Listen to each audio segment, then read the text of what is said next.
श्रीयुतापत्कमलं श्रीगुरून् वैष्णवांश्च श्रीरूपं साग्रजातं सहगणा रघुनाथावितं तं सजीवं साद्वैतं सावधूतं परिजनासहित कृष्णचैतन्यदेवं श्रीराधाकृष्णापदान् सहगणा ललिता श्रीविशाखावितं च अज्ञानतिमिरन्दस्य ज्ञानञ्जनशलाकया चक्षुरुन्मिलितं येन तस्मै श्रीगुरुवे नमः।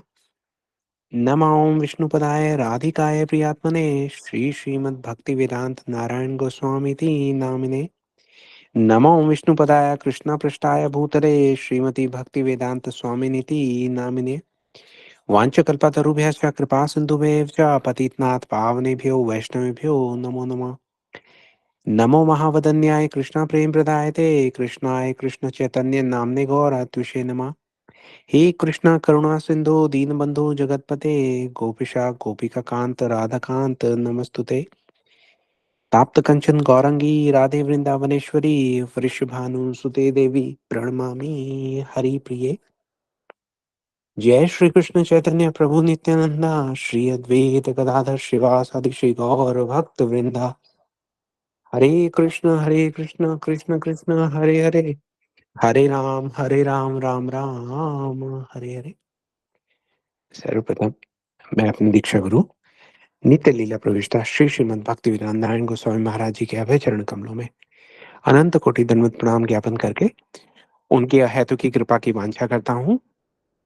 तत्पश्चात मैं अपनी शिक्षा गुरु नित्य लीला प्रविष्टा श्री श्रीमद भक्ति वेदांत स्वामी महाराज श्रील प्रभुपाद उनके अभय चरण कमलों में अनंत कोटि दंडवत प्रणाम ज्ञापन करके उनकी अहेतु की कृपा की वांछा करता हूँ। तत्पश्चात हमारे साथ जुड़े हुए सब वैष्णवियों के चरणों में यथा योग्य प्रणाम स्वीकार हो। आप सब लोगों का बहुत बहुत स्वागत है राम कथा के इस सत्र में। राम कथा बालकांड की समाप्ति की ओर बढ़ रही है। हम सब ने देखा कि कल किस प्रकार से सीता जी की सखियों ने, सीता जी की दासियों ने राम लक्ष्मण भरत शत्रुघ्न जी के साथ क्या विनोद किया। हम्म बहुत उनकी सेवा भी की। एक अलग तरीके से भगवान के मन को प्रसन्नता प्रदान की उन्होंने। बहुत बहुत मन को हर लेने वाला ये प्रसंग था। हम सब लोगों ने उसका भरपूर आनंद उठाया जी। उसके बाद हमने देखा कि जब ये सब सारा हो गया, सखियों ने चारों भाइयों को बैठकर भोजन कराया। चारों जोड़ों को, वर और वधू को, चारों को बिठाकर उनका बहुत सत्कार किया, उनको भरपेट खिलाया। बहुत आनंद आया। उसके बाद गोस्वामी तुलसीदास जी कहते हैं, समय सुहावनी गारी बिराजा हसत राउ सुनी सहित समाजा। यही विधि सभी भोजन कीना आदर सहित आचमनु दीना। देह पान पूजे जनक दशरथु सहित समाज। जनवासे ही गवने मुदित सकल भूप सिरताज। सब लोग बहुत प्रसन्न हो गए। सब लोगों ने पूरी रीति के साथ भोजन किया, आदर सहित सबको आचमन दिया गया। फिर पान देकर जनक जी ने समाज सहित दशरथ जी का पूजन किया। सब राजाओं को उनके रहने की जगह पर ठहराया गया। पूरे जनकपुर में नित्य नए नए मंगल उत्सव हो रहे हैं। हम्म? दिन और रात, उन लोगों को तो ऐसा लगता है कि जैसे एक पल में दिन हुआ और एक पल में रात बीत गई। उनको समय का पता ही नहीं लग रहा। क्यों? क्योंकि उनको सब तरफ जो है वो भगवान श्री राम लक्ष्मण भरत शत्रुघ्न और चारों बहनें, उनके मंगल विवाह के जो चिन्ह है वो दिखाई दे रहे हैं। नित्य नूतन मंगल पुरमाही निमिष सरिस दिन जामे जाई। बड़े भोर भूपति मनि जागे जाचक गुनगन गावन लागे। सारी रात अगर वो सोते भी हैं, वैसे तो उनको पता ही नहीं लगता समय का, लेकिन अगर वो सो भी जाए थोड़ी देर के लिए तो उनको उसमें बड़ा आनंद आ रहा है। क्योंकि वो स्वप्न में भी यही देख रहे हैं। क्या देख रहे हैं? जाचक गुनगन गावन लागे। समय में भी, स्वप्न में भी यही सब सारे उत्सव देखते हैं और उत्सवों का गुणगान करने लगते हैं। सोते सोते गा रहे हैं, जागते जागते गा रहे हैं। कितना सुंदर वातावरण है पूरे के पूरे मिथिला के अंदर। हम्म? जिसको देखो वो यही देखता है चारों ओर कि चारों कुमार जो हैं वो चार वधुओं के साथ हैं और बहुत बहुत सुंदर मंगल उनके दर्शन हो रहे हैं। और ये दर्शन करके उनके मन में जितना आनंद आता है उसके बारे में गोस्वामी तुलसीदास जी कहते हैं कि कहा ही नहीं जा सकता। देखी कुंवर बर बधून समेता किमि कही जात मोदु मन जेता। बोला मेरा मन जो फ़ील कर रहा है, जो मेरा मन अनुभव कर रहा है, उसको मैं कहूँ तो कैसे कहूँ? हुँ? ये सब सारा देख रहे हैं गोस्वामी तुलसीदास जी। एक दिन वो सुबह से जो भगवान की प्रतिक्रिया है, भगवान की जो दिनचर्या है, उसको देखते हैं, तो वो ये देख रहे हैं कि भगवान जो है गुरु वशिष्ठ जी के पास गए। गुरु वशिष्ठ जो हैं अ, अपने जहाँ भी उनको रुकाने की जगह है, वहाँ पर बैठे हुए हैं, वहाँ पे दशरथ महाराज जी भी हैं। अब जब दशरथ महाराज जी वहाँ पर हैं, तो वो गुरु वशिष्ठ को क्या कर रहे हैं, क्या कह रहे हैं, वो गोस्वामी तुलसीदास जी प्रकट करते हैं। वो ये कहते हैं कि सॉरी दशरथ महाराज वशिष्ठ जी को कह रहे हैं कि मैं आपकी कृपा से आज पूर्ण काम हो गया, है ना? क्यों? क्योंकि आपकी कृपा से ही, आपके कहने से ही तो हमारे यहाँ पुत्र कामेष्टि यज्ञ हुआ। आपके आशीर्वाद से, आपकी कृपा से चारों कुमारों का हमारे यहाँ जन्म हुआ। आपके कहने पर ये विश्वामित्र जी के साथ आए और इनका विवाह हुआ। तो बोले कि हमारे तो सब जो पुण्य काम है वो आपकी कृपा से ही हो रहे हैं। तो दशरथ जी जो हैं वो बहुत प्रसन्न होते हैं। वशिष्ठ जी के चरणों में सर रखकर बहुत प्रसन्न हैं। फिर वो बाहर निकलने लगते हैं तो वहाँ पे उनको विश्वामित्र जी के दर्शन हो रहे हैं। अब ये हैं सारे के सारे मिथिला में ही, लेकिन देखिए ये सारा संत पूरा का पूरा मिथिला ऐसा लगता है कि संत सभा में परिवर्तित हो गया है। अब जब विश्वामित्र जी के दर्शन होते हैं तो राजा जो है उनके चरणों में सर नवाकर कहते हैं कि हे मुनिराज, यह सब सुख आपके कृपा कटाक्ष का प्रसाद है। हम्म। तो बड़े प्रसन्न है। थोड़ी देर में जनक जी वहां आ जाते हैं। जनक जी जब विश्वामित्र जी को देखते हैं तो वो भी वही करते हैं। जनक जी ये कहते हैं कि अगर आप राम जी को यहाँ पे नहीं लाए होते तो ये महाराज दशरथ के साथ हमारा संबंध कैसे बनता। महाराज दशरथ जैसे ही सुनते हैं तो जनक जी के जाके उनके हाथ पकड़ लेते हैं, उनको गले से लगा लेते हैं, अपने अंक में भर लेते हैं। वो स्वामी तुलसीदास जी कहते हैं जनक स्नेहु शील करतुती नृप सब भांति सराह विभूति दिन उठी बिदा अवधपति मांगा राही राखई जनकु सहित अनुरागा। जनक जी ने महाराज दशरथ जी को अपने गले से लगा लिया, उनके स्नेह शील करनी और ऐश्वर्य की सब प्रकार से सराहना की। उसके बाद दशरथ जी क्या कहते हैं? दशरथ जी ये कहते हैं कि महाराज जनक, अब आप हमें विदा दीजिए। ठीक है। और जनक जी क्या कहते हैं? अब ये बड़ा रोचक प्रसंग है, सुनिए। गोस्वामी तुलसीदास जी तो ये कहते हैं कि दिन उठी बिदा अवधपति मांगा। इसका मतलब हर दिन, प्रतिदिन उठकर दशरथ जी जनक जी से क्या कहते हैं? वो ये कहते हैं आप हमें विदा दे दीजिए। दिन उठी बिदा अवधपति मांगा, राख ही जनक सहित अनुरागा। जनक जी कुछ नहीं, कोई प्रॉब्लम नहीं है। अच्छा आप जाना चाहते हैं? हाँ हाँ कोई बात नहीं। लेकिन करते क्या है, उनको बड़े अनुराग के साथ अपने पास रख लेते हैं।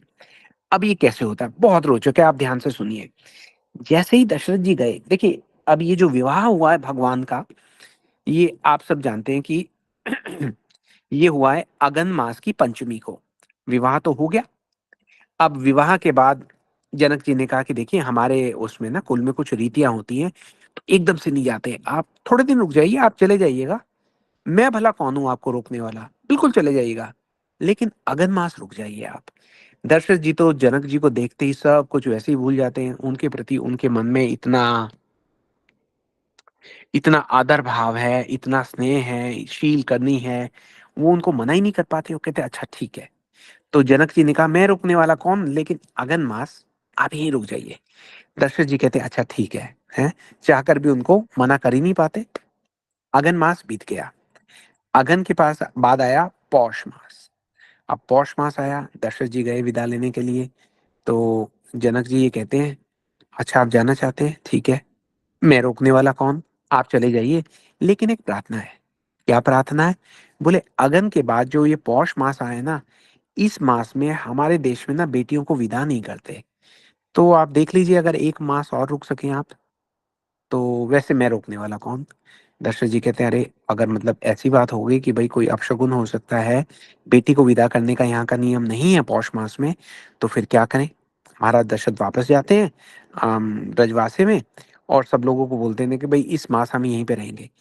अब जो हैं अयोध्या वाले वो भी बहुत प्रसन्न है, उनका भी जनकपुर से जाने का दिल नहीं है। रोज की रोज जो वहां पे उत्सव हो रहे हैं, उस उत्सव का पूरा पूरा समाचार देकर जो दूत हैं महाराज जनक के और जो दूत हैं महाराज दशरथ के, ये लोग एक टीम बनाकर रोज की रोज अयोध्या के लिए रवाना हो रहे हैं। वहां की रानियों को प्रतिदिन एकदम अप टू डेट समाचार दे रहे हैं। आज वहां पे ये हुआ, आज ये उत्सव हुआ, आज ये भोज बना, आज ये कहा गया, आज इस प्रकार का नृत्य हुआ, आज लोगों ने इस प्रकार का मंगल गान किया। तो अयोध्या नगरी में जो लोग वहां पर हैं, जैसे स्त्रियां नहीं आई थी ना बारात में, तो वो लोग वहां पर बैठकर उनको भी ऐसे लग रहा है जैसे वो भी जनकपुरी में ही है। तो ये दूतों का आवागमन चलता ही जा रहा है, एकदम अप टू डेट रखा हुआ है। तो चलिए उन्होंने कहा कि भाई पौष मास में तो बेटी विदा नहीं करते, 1 मास रुक जाइए, बाकी मैं आपको रोकने वाला कौन। दशरथ महाराज तो रुक गए। चलो जी, वो मास बीत गया। अब उसके बाद पौष के पास बाद आया माघ का महीना। तो दशरथ जी ने कहा कि महाराज हमें आगे दीजिए। जनकपुर सॉरी महाराज जनक बोले, जी मैं आपको रोकने वाला कौन, लेकिन मेरा एक निवेदन है। बोले क्या? बोले देखिए माघ में तो वसंत पंचमी आती है ना। बोले हाँ। देखिए वसंत पंचमी तो हम हमेशा अपनी बेटी के साथ मनाते हैं। जब से बेटी हुई है तब से कोई ऐसी बसंत पंचमी नहीं गई जो हमने इकट्ठे ना मनाई हो। अब इसके बाद तो बेटी जो है वो पराए घर का धन बनने वाली है। तो अगर बसंत पंचमी तक रुक जाती तो बड़ा अच्छा होता, बाकी मैं आपको रोकने वाला कौन। तो महाराज दशरथ बोले, अरे नहीं नहीं, आप ऐसा मत सोचिए, हम रुकेंगे रुकेंगे रुकेंगे, नहीं जा रहे, वसंत पंचमी करके जाएंगे। बसंत पंचमी के लिए रुक गए। तो जी पूरा का पूरा वो मास भी बीत गया। अब उसके बाद अगला मास आ गया फागुन। महाराज दशरथ फिर पहुंच गए। बोले जी आप हमें विदा दे दीजिए, हम जाना चाहते हैं अयोध्या। जनक जी कहते हैं, महाराज कैसी बातें कर रहे हैं, मैं आपको रोकने वाला कौन, है ना। जैसा आपका दिल करे आप वैसे ही कीजिए, बस एक निवेदन है। बोले क्या निवेदन है? बोले जो फागुन का मास है ना, इसमें होली का त्योहार आता है। तो होली में तो जो बेटी है वो अपने मायके जाती है। तो ये वाला मास तो बेटी को मायके में बुलाने वाला है, मायके से भेज कैसे दूं मैं, मुझे समझ में नहीं आ रहा। बाकी जैसी आपकी इच्छा, मैं आपको रोकने वाला कौन। तो दशरथ जी बोले, नहीं नहीं, अगर ऐसा है तो हम होली यहीं पे बना के जाएंगे। बहुत सुंदर सुंदर होली होती है जी सबकी। इस बार राम जी की, लक्ष्मण जी की, भरत शत्रुघ्न जी की पहली होली जो है वो जनकपुर में हो जाती है। बहुत सुंदर होली का त्योहार है। उसके बारे में पूरी कथा है, वर्णन है, अलग से फिर कभी करेंगे। अब ये जो फाल्गुन का माह बीता, उसके बाद आया चैत्र। हम्म? चैत्र में दशरथ जी कहते हैं कि अगर आपकी आज्ञा हो तो हम जाएं। गोस्वामी तुलसीदास जी तो कह रहे हैं, वो तो हर बार कह रहे हैं, दिन उठी बिदा अवधपति मांगा, लेकिन राखी जनक सहित अनुरागा। जनक जी इतना प्रेम से बोलते हैं, दशरथ महाराज भूल जाते हैं कि मैं क्या कहने आया था। बोले कि अब फागुन तो चला गया, चैत्र मास आ गया, अगर आप कहें तो मैं चला जाऊं। जनक जी बोले, मैं आपको रोकने वाला कौन, आपकी इच्छा तो चले जाइए, लेकिन मैं एक चीज सोच रहा था। बोले अच्छा क्या सोच रहे थे आप महाराज? बोले मैं ये सोच रहा था कि चैत्र में तो रामनवमी आती है ना। बोले हाँ रामनवमी तो आती है। बोले देखिए आपने तो रामनवमी मतलब राम जी का जन्म दिवस जो है वो हर बार अयोध्या में मनाया है, इस बार मिथिला में मना लीजिए। तो महाराज दशरथ कहते हैं, ठीक है जैसा आप कहें। तो जनक जी कह रहे हैं, ये मेरा आग्रह है, बाकी मैं आपको रोकने वाला कौन। तो रुक गए जी। बड़ा धूमधाम से रामनवमी का जो उत्सव है पूरा का पूरा पूरे मिथिला नगरी ने मनाया। चैत्र चला गया, बैशाख आ गया। अब बैशाख का जैसे महीना आया तो दशरथ महाराज बोले कि महाराज आज्ञा दीजिए। जनक जी बोले, आज्ञा ही आज्ञा है महाराज, मैं रोकने वाला कौन। लेकिन मैं एक चीज सोच रहा था। बोले क्या सोच रहे थे आप? देखिए चैत्र मास में की जो नवमी है उसमें तो रामनवमी आती है, लेकिन बैशाख मास की शुक्ल नवमी में हमारी जानकी जी का जन्म दिवस पड़ता है। तो जब से पैदा हुई है सारे जन्म दिवस यही मनाए हैं। बेटी तो पराए घर का धन होती है। अगर ये वाला जन्म जन्म दिवस यहाँ मन जाता तो बाकी जैसी आपकी इच्छा। अब महाराज दशरथ ने कहा, हाँ हाँ ये बात तो बिल्कुल ठीक है। तो इस बार सीता जी का तो यहीं पे जन्म दिवस मना के चलेंगे।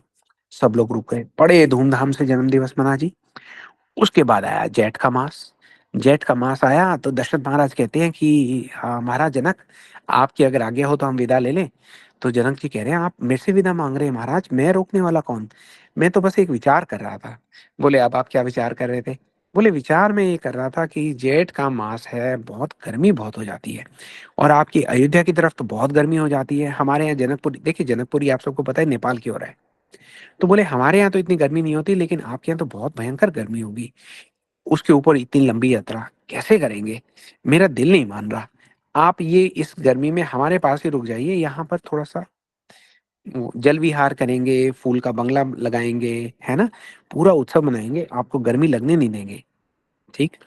तो अब महाराज दशरथ जो हैं वो रुक गए। जेठ के बाद आ गया आषाढ़ का मास। अब आषाढ़ का मास आ गया, तो महाराज दशरथ को लगा कि बहुत दिन हो गए भाई, घर चला जाए। वहाँ की जो रानी है अब तो वो भी बुलाने लगी है। बोले समाचार दिए जा रहे हो, हमारा मन तो मान नहीं रहा अपनी बहुओं को देखे बगैर। हुँ? तो कैसे किया जाए? तो अब बड़ा धर्म संकट आया, हैं जी? धर्म संकट आया तो उन्होंने कहा कि भई क्या किया जाए, क्या किया जाए? तो राम जी को भेजा कि बेटा आप जाके अनुमति लेके आइए। तो राम जी जो है वो सुनैना जी के पास गए, हुँ? और वहाँ पर जाके कहते हैं कि राऊ अवधपुर चहत सिधाए, बिदा होन हम इहाँ पठाए। माधु मुदित मन आयसु देहु, बालक जानि करब नित केहू। तो देखिए राम जी ये कहते हैं कि राऊ अवधपुर चहत सिधाए, जो राजा है ना वो अवधपुर जाना चाहते हैं। मेरे जो पिता हैं, उनका तो मन ही नहीं कर रहा है यहाँ से जाने का। लेकिन जो राजा है ना, वो जाना चाहते हैं, मैं क्या करूँ? इसका मतलब ये है कि राजधर्म के कारण जाना चाहते हैं, अदरवाइज़ उनका दिल नहीं कर रहा जाने का। हुँ? तो रानी कहती हैं कि ठीक है, कोई बात नहीं, मैं बात करती हूँ जनक जी से और जनक जी से बात करके मैं आपको बताती हूँ। तो अब जनक जी से बात करने लगी हैं, बात जो है वो पूरे मिथिला में फैल रही है। तो जैसे ही मिथिला में ये बात फैलती है, तो सब लोगों में एक खलबली सी मच जाती है ना? अ, पूरा मिथिला ऐसा लगता है कि विरह की अग्नि में जलने लगा है और अभी तो वो गए नहीं है, वो वहीं पे हैं। यहाँ तो राम जी ने केवल जाके सुनैना जी से आज्ञा माँगी है। सुनैना जी कहती हैं कि ठीक है, मैं महाराज जनक से पूछ के आपको बताऊँगी। अच्छा महाराज अब देख रहे हैं राम कि सुनैना जी का जो मन है वो बहुत उदास हो गया है। तो राम जी सुनैना जी से कहते हैं कि मैं आपकी सीता को लेके तो जा रहा हूँ आपकी आज्ञा से, लेकिन मैं आपसे एक बात कहना चाहता हूँ। बोले क्या बात कहना चाहते हैं? वो ये कहते हैं कि आप प्रसन्न मन से एक वचन दीजिए। सुनैना जी से कह रहे हैं राम जी। बोले कि क्या? बोले आप मुझे अपना दामाद मत मानिए, आप मुझे अपना पुत्र मानिए, है ना? आपका स्नेह मेरे ऊपर ऐसे रहे जैसे एक माता का स्नेह जो है अपने पुत्र के ऊपर रहता है। कितना प्रेम पूर्वक सुनैना जी के का जो दिल था वो भर आया, उनके अश्रु रुक नहीं पाए, फूट-फूट कर रोने लगी। राम जी को गले से लगा लिया। बोले आप मेरे पुत्र ही हैं और आप मेरे पुत्र ही रहेंगे, है ना? राम जी का वो था, बालक जानि करब नित नेहु कि आप मुझे अपना बालक जान कर स्नेह बना के रखिएगा। मातु मुदित मन आयसु देहु, माता के मन में मुदित हो गया उनका जो मन था, हैं? तो खैर उनके जाने का समाचार सुना। सुनत बचन बिलखेउ रनु आसा, बोली न सकी प्रेम बस सासु। हृदय लगाई कुंवरी सब लीनी, पति सौंपी विनती अति कीनी। सब जो भाई थे, वो वहाँ पर प्रस्तुत हुए। सब कुमारियों को रानी ने अपने गले से लगा लिया। जब जाने की घड़ी आई, तो सुनैना जी ने सीता जी को जो है वो रामचंद्र जी के हवाले किया और उनसे ये कहती हैं कि हे राम, मैं ये आपको सीता नहीं दे रही हूँ। आप ये समझिए कि मैं अपने प्राण निकाल कर आपको दे रही हूँ, है ना? इनका आप ध्यान रखिएगा। बड़े प्रेम से और भी बड़े सारे जो हैं वचन हैं, जो रानी हैं उन्होंने रामचंद्र जी को बहुत स्नेह के शब्द कहे। उनकी स्नेह से सनी हुई श्रेष्ठ वाणी को सुनकर रामचंद्र जी ने अपनी सास का या यूँ कहिए कि अपनी माँ का बहुत सम्मान किया। बहुविधि राम सासु सन्मानी, बहुत सम्मान किया। श्री रामचंद्र जी ने हाथ जोड़कर विदा माँगते हुए बार-बार प्रणाम किया। अपने भाइयों को बुलाया, सब लोगों ने सर नवाए, फिर आगे उन्होंने चलना शुरू किया।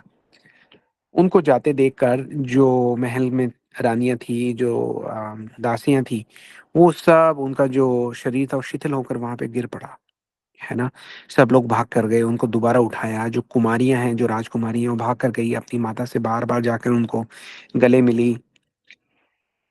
माताओं ने फिर दोबारा उनको जो था चारों भाइयों को दिया, मतलब उनके पति को सौंपा और फिर वापस महल में आती हैं तो राजकुमारियाँ बार-बार आती हैं अपने माँ से मिलने। गोस्वामी तुलसीदास जी कहते हैं, "पुनि पुनि मिलत सखिन बिलगाई, बाल बच्छ जिमि धेनु लवाई।"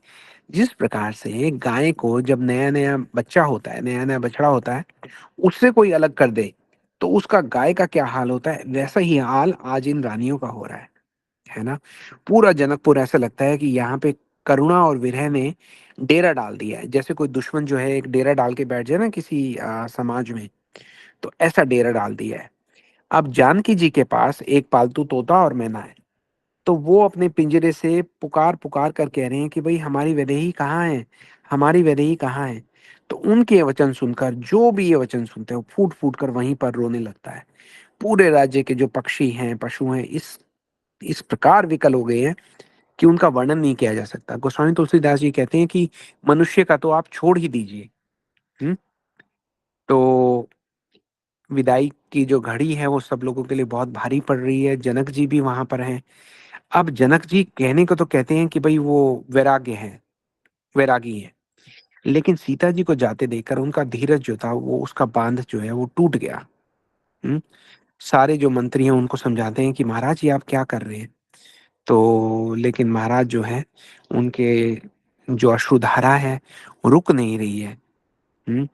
उसके बाद महाराज जनक जो हैं वो बारात जैसे-जैसे निकलती है वापस जा रही है उनके पीछे-पीछे चलने लगते हैं। वापस लौट ही नहीं रहे। महाराज दशरथ पीछे मुड़ के देखते हैं तो देखते हैं अरे महाराज जनक अपने रथ से उतर आते हैं, उनको प्रणाम करते हैं, बोले आप यहीं रुकिए अब हमें जाने दीजिए, पीछे-पीछे ना आइए। जनक जी कहते हैं हाँ, हाँ, हम नहीं आएँगे आप चलिए। और जैसे ही चलते हैं जनक जी खुद को रोक ही नहीं पाते हैं, उनके पीछे-पीछे आ जाते हैं। उनको बार-बार दशरथ महाराज उनसे विदा लेते हैं और बार-बार जनक जी उनके पीछे-पीछे जाते हैं। गोस्वामी तुलसीदास जी कहते हैं, बार-बार बिरदाबली भाषी फिरे सकल रामहि उर राखी। बहुरी बहुरी कौशलपित कहीं जन को प्रेम बस फिरे न चाहिए। कितनी बार तो दशरथ जी ने कह दिया जनक जी समझ ही नहीं पा रहे। ये वो जनक जी हैं जिनको कह रहे थे कि ये तो बैरागी हैं। जनक जी कहते हैं कि मैं तो विदेही अब हुआ। अंत में दशरथ महाराज जो हैं वो बड़े सुहाने वचन कहते हैं कि हे राजन आप चलते चलते बहुत दूर आ गए, अब आप लौटिए। दशरथ महाराज इस पर रथ को आगे नहीं लेके जाते, उनसे प्रार्थना करते हैं कि आप लौटिए। तो जनक जी कहते हैं कि ठीक है, मैं लौटता हूँ। उन्होंने पूरी मुनि मंडली को सर नवाया है, एक-एक के पास जा रहे हैं, उनसे आशीर्वाद ले रहे हैं। उसके बाद जनक जी जो हैं, वो राम जी से जाके मिलते हैं और जोरी पंकरु पानी सुहाए, बोले बचन प्रेम जनु जाए, राम करो के ही बात प्रशंसा, मुनि महेश मन मानस हंसा। वो ये कहते हैं कि हे राम, मैं आपकी किस प्रकार से प्रशंसा करूँ? हुँ? तो आपके तो गुण जो हैं, वाणी उसका गुणगान कर ही नहीं सकती। बोले मैं आपको पहली बार देखते ही पहचान गया था और अब भी मैं आपको यही कहता हूँ कि आप वही हैं, जिनकी महिमा को सारे वेद नेति-नेति कह के रुक जाते हैं। बोले और भी है, और भी है, और भी है, कितना कहें, कितना कहें, इससे ज़्यादा नहीं कहते। बोले जो ज्ञानियों के लिए आप एकदम निर्विकार रहते हैं, लेकिन आप हैं साकार, समस्त सुखों के आप मूल हैं और आपने मुझ पर ऐसी कृपा की कि आप स्वयं चलकर मेरे घर आए। आप मेरे नेत्रों के विषय बने। ईश्वर के अनुकूल होने पर जगत में जीव को सब लाभ ही लाभ है, लाभ ही लाभ है। आपने इस प्रकार से मेरे भाग्य की सराहना की है, भाग्य को बढ़ाया है, हैं? मुझे आपने अपना लिया, मैं तो ये बात सोच ही नहीं पा रहा। मैं तो अपने सौभाग्य और अपने और आपके गुणों की कथा कह-कह कर मैं स्वयं को रोक ही नहीं पा रहा हूँ। क्या करूँ? बार-बार हाथ जोड़कर मैं ये माँगता हूँ कि मेरा मन भूल कर भी आपके चरणों को भूल ना पाए, आपके चरणों को भूल ना पाए। तो इस प्रकार से श्री राम जी को उन्होंने बहुत-बहुत प्रसन्न किया है। उसके बाद जनक जी जो हैं विश्वामित्र जी को देखते हैं, विश्वामित्र जी को देखते हैं तो उनके तो चरण ही पकड़ लेते हैं। बोले आप ही लेके आए थे इनको, आप ही लेके आए थे। वो ये कहते हैं, हे मुनीश्वर सुनिए, आज इस पूरे जगत को बता दीजिए कि संतों के दर्शन से कुछ भी दुर्लभ नहीं है। मेरे मन में ऐसा विश्वास है कि जो अपने जीवन में सुख और सुयश चाहते हैं, है ना? वो संतों की शरण लें और संतों के द्वारा दिए हुए निर्देशों का पालन करें, क्योंकि सारी सिद्धियाँ संतों के कदमों के पीछे-पीछे चलती है। हुँ? डंका बजाकर वहाँ से जो बारात है, वो चली है। अब वैसे तो ह यहाँ पे कह दिया कि डंका बजाकर बारात चली है, लेकिन जो मिथिला के संत हैं, वो एक अलग विचार रखते हैं। मिथिला के संत क्या विचार रखते हैं, सबका अलग विचार है। कल हमने सुना था कि मिथिलानिय जो हैं वो तो बड़ी खतरनाक है ना? तो अब मिथिला के संत जो हैं, वो क्या कहते हैं, आइए अब वो भी सुन लेते हैं। आप लोगों को याद होगा, हमने 2-3 क्लास के पहले ये कहा था कि गोस्वामी तुलसीदास जी ने एक प्रकार की उपमा दी है। जब जनक जी ने सीता जी का हाथ राम जी के हाथ में दिया। गोस्वामी तुलसीदास जी ने कहा कि जिस प्रकार से हिमालय जी ने शिव जी को पार्वती जी को सौंपा था और सागर ने भगवान विष्णु को लक्ष्मी जी को दे दिया था, वैसे ही जनक जी ने श्री रामचंद्र जी को सीता जी समर्पित की। अब इस बात को पकड़कर जो मिथिला के संत हैं, उनका विचार ही अलग बन जाता है। वो ये कहते हैं कि मिथिला में अभी हमने सुना ना कि किस प्रकार से मिथिला में नित्य प्रति भगवान श्री राम सीता का मिलन महोत्सव चल रहा है, नित्य प्रति। तो मिथिला वाले ये कहते हैं कि भाई बारात तो हमारी गई नहीं।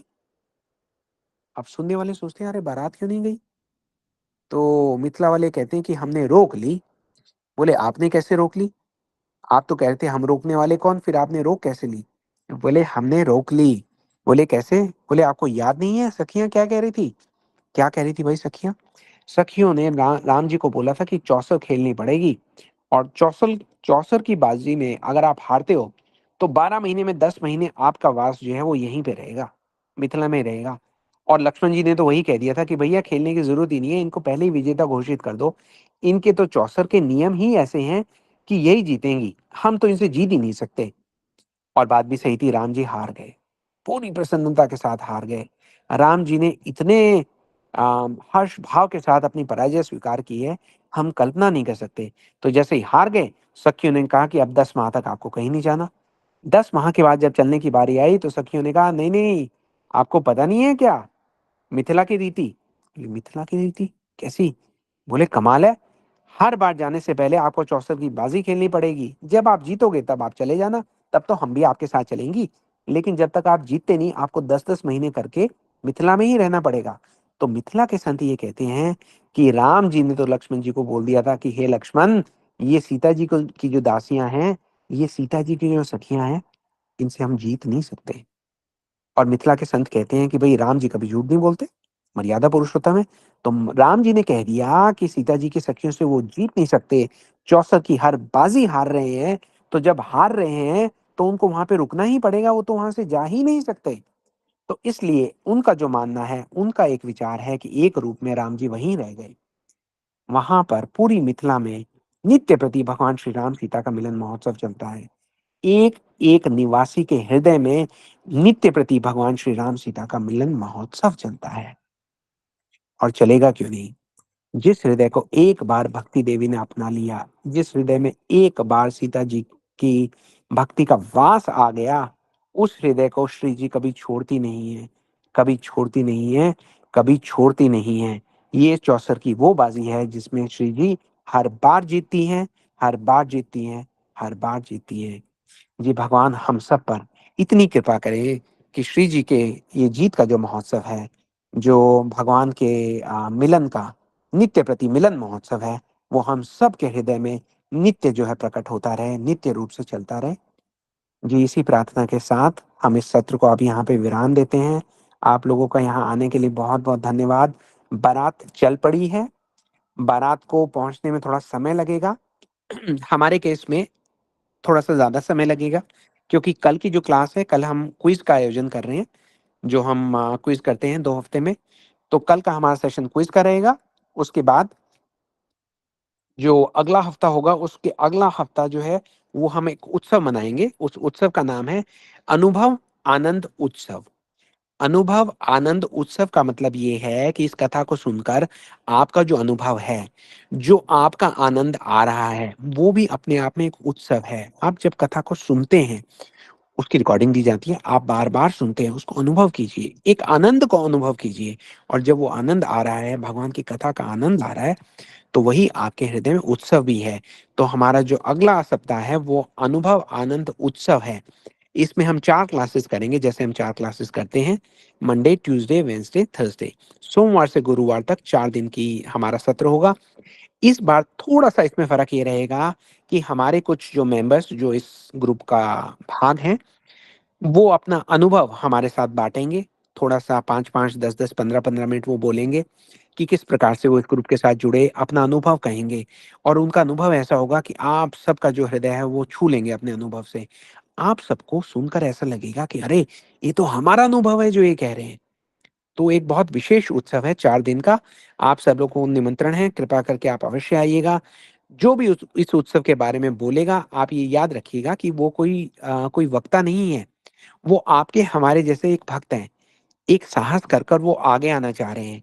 क्यों? क्योंकि वो जब अपने अनुभव के बारे में बोलेंगे, तो वो आपका उत्साह बढ़ाने के लिए बोलेंगे और भगवान ये कहते हैं, भगवान ने ये वचन दिया है कि जो कोई मेरी भक्ति के बारे में किसी और से बात करेगा, मेरी कथा गाएगा, वो मेरा बहुत प्रिय बन जाएगा। तो भगवान को प्रिय बनने का ये प्रयास हमारे इस ग्रुप के कुछ मेंबर्स करेंगे। आप सब लोगों से करबद्ध प्रार्थना है कि आप उनका उत्साह बढ़ाने के लिए अवश्य हमारे साथ जुड़िएगा। जब ये अगले सप्ताह का उत्सव समाप्त होगा, तो उससे अगले सप्ताह हम अपनी कथा को वापस प्रारंभ करेंगे। तब तक हमारी जो बारात है, जो धीरे-धीरे जा रही है क्योंकि ये भी बहुत भारी मन से जा रहे हैं ना, जनकपुरी छोड़ने का इनका भी हृदय नहीं मान रहा। तो महाराज जनक ने रास्ते में बड़ा इनके लिए अम, पूरा प्रबंध करके रखा है। जगह-जगह पर पुल बाँध दिए हैं, इनके रुकने के लिए शिविर बना दिए हैं, भोजन का प्रबंध किया है। तो इसलिए रुकते-रुकते जाएँगे। जब तक ये अयोध्या पहुँचेंगे, तब तक हमारे कथा में अयोध्या में आने का समय हो चुका होगा। अब हम अगली बार जब आपसे कथा के साथ मिलेंगे, तो हम जनकपुरी से चलते-चलते अयोध्या में प्रवेश कर चुके होंगे। तो आप सब लोग इस अवसर का विशेष लाभ उठाएँ, क्योंकि देखिए जो अयोध्या कांड है, वो शुरू होने से पहले का हमारा जो अब अगले 10 दिनों का समय है हमारे पास, उसमें हमें क्या करना है, ध्यान से सुनिए। देखिए बहुत सारे लोग कई बार मुझे मैसेज करते हैं और ये कहते हैं, "प्रभु जी आप कथा कर रहे हैं, दीदी पूरा सेशन होस्ट कर रही हैं, इतने सारे प्रयास कर रही हैं, तो हम लोग आपके लिए क्या कर सकते हैं?" तो अगर आप में से किसी के मन में अवश्य ये प्रार्थना सही में है कि भई आप लोग क्या कर सकते हैं हमारे लिए, तो आप लोगों का एक ही काम है कि अयोध्या कांड जब तक हमारा शुरू हो रहा है, आप अपने आस-पास के लोगों को देखिए और कम से कम 1 आदमी को तो इस ग्रुप के साथ जोड़िए, इस कथा के साथ जोड़िए। हो सके तो 2 या 3 को जोड़िए या कम से कम 1 को तो जोड़िए ही जोड़िए, ठीक है? तो अभी हमारे ग्रुप में लगभग 700 सवा 700 लोग हैं। तो प्रयास ये होना चाहिए हमारा कि जब तक अयोध्या कांड हमारा शुरू हो रहा है, हमारा जो ग्रुप है 1000 लोगों को क्रॉस कर जाए। देखिए हमारे और भी कई ग्रुप चलते हैं, तो दूसरे वाले ग्रुपों में इस वक़्त 1500 लोग हैं। तो वो लोग पूछते हैं, "भाई साहब आपके ग्रुप में कितने लोग हैं?" तो हम सारे सोचते हैं, "अरे! हमारे ग्रुप में तो लोग लगता है कम है।" तो अब हमारी इज़्ज़त जो है वो आप लोगों के हाथ में है। अयोध्या कांड शुरू हो, उसके पहले आपको ग्रुप की संख्या 1000 को पार करवा देनी है। इस बार 1000 पार, ठीक है? तो ये अनुरोध हमारा आपसे है, ज़्यादा से ज़्यादा लोगों को इस ग्रुप के साथ जोड़िए। हमारा नारा है कि अब की बार 1000 के पार, ठीक? और आप कथाओं का अच्छे से श्रवण कीजिए, कल क्विज़ की भी तैयारी कीजिए और जैसा हमने कहा कि अगले सप्ताह का जो उत्सव है, उसमें हम ये चाहेंगे कि ज़्यादा से ज़्यादा लोग भाग लें। अगर आप 10, 15, 20 मिनट नहीं बोल सकते, कोई बात नहीं। आप 2 मिनट बोलिए, आप 4 मिनट बोलिए, लेकिन आप बोलिए ज़रूर, बताइए ज़रूर। हमसे ज़्यादा आप स्वयं को बताइए कि आपको क्या मिला है ना? तो आप अपना-अपना नाम जो है, चाहे 1 मिनट बोलिए, चाहे 2 मिनट बोलिए, चाहे 3 मिनट बोलिए, अपना-अपना नाम आप निशा दीदी को भेजिए और ये कहिए कि मैं बोलना चाहता हूँ, मैं बोलना चाहती हूँ। आप जो भी बोलेंगे, अगर आपको कोई हेल्प की ज़रूरत है, तो आप जो भी बोलना चाहते हैं, उसे लिख लीजिए। उसे पढ़कर बोल दीजिएगा। कैमरे को ऑन करके बोल दीजिएगा, कैमरे को ऑफ करके बोल दीजिएगा, जैसे आपको अच्छा लगे। अगर आप ये चाहते हैं कि आप जो भी बोलना चाहते हैं, उसमें आपको हमसे कोई हेल्प चाहिए, जैसे कोई व्यक्ति ये निवेदन कर रहे थे कि भई मैं ये बोलना चाहता हूँ, लेकिन किस प्रकार से बोलूँ, आप एक बार बोल के दिखाइए। तो हम लोग उस प्रकार की सहायता के लिए भी उपलब्ध हैं। बस आप लोग हाथ आगे बढ़ाइए, है ना? ठाकुर जी आपका हाथ थामने के लिए अ, तैयार हैं। तो अभी तो आज के सत्र के लिए इतना ही। आप सब लोगों को बहुत-बहुत प्रणाम, दंडवत प्रणाम, साधुवाद आपका यहाँ आने के लिए। हरे कृष्णा, जय श्री राम, जय श्री राधे। आपसे दोबारा भेंट होगी कल। उसके बाद अगले सप्ताह दोबारा भेंट होगी 4 विशेष सत्रों के लिए। जैसा मैंने आपको बताया अनुभव, आनंद, उत्सव और उसके बाद जब हम मिलेंगे, तो हम संख्या में होंगे 1000 और हम प्रवेश करेंगे अयोध्या में। जी, अगर कोई व्यक्ति कुछ कहना चाहे तो अपना हाथ उठा सकता है। अगर आप में से किसी को ये लगता है कि हाँ, हम लोगों ने जो आपकी सेवा की है, उसके बदले में आप लोग ये सेवा करने का प्रयास करना चाहते हैं, तो आप भी हाथ उठाकर हमें बताइए कि हाँ, आप किस प्रकार से अपने प्रयास करेंगे, ताकि हमें भी लगे कि हमारे लिए भी आप लोग प्रयास कर रहे हैं। तो जी, और उसके अलावा भी आप लोग कुछ कहना चाहें, तो आप लोग हैंड रेज़ कर सकते हैं। निशा दीदी, रिकॉर्डिंग हम रोक सकते हैं अब तो हम लोग आपस में बात करते रहेंगे बस।